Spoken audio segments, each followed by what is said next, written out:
ஸ்வாதி. நாங்கள் சென்னையிலேருந்து வந்திருக்கோம். இப்போ கொடைக்கானலில் மன்னவனூர் லேக் அந்த சைடு வந்திருக்கோம்.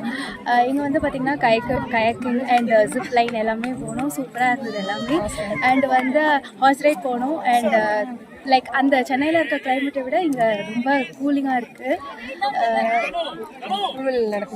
புல்வெளியில் நடக்கும்போது ரொம்ப ஹாப்பியாக இருக்குது. நாங்கள் சென்னையிலேருந்து வந்திருக்கோம். அனுகிரகா புக்ஷாலேருந்து நாங்களாம் வந்திருக்கோம். மலையம்பாக்கம். ஸோ இங்கே கொடைக்கானலுக்கு நாங்கள் வந்திருக்கோம். இங்கே மன்னூர் டேம் அங்கே வந்து ஃபுல்லாகவே வந்து படகு. ஸோ அதெல்லாம் நாங்கள் ஜாலியாக என்ஜாய் பண்ணிகிட்ருக்கோம். அது இல்லாமல் அங்கே கிளைமேட்டை விட இங்கே கிளைமேட் நல்லா இருக்குது. கொடைக்கானல் சொல்லவே வேண்டாம். சூப்பர் நல்ல டூரிஸ்ட் பிளேஸ் அது. சம்மரில் வந்திருக்கோம். நாங்கள் வந்து சம்மர் கழிச்சு வந்திருக்கோம். அதனால் ஜாலியாக என்ஜாய் பண்ணிகிட்டு இருக்கோம். எங்கள் புக்ஷாவே நாங்கள் ஜாலியாக என்ஜாய் பண்ணிகிட்டு இருக்கோம். அதுக்கப்புறம் இந்த புல்வெளிலாம் வந்து நடக்கிறதுக்கே ரொம்ப ஜாலியாக இருக்குது.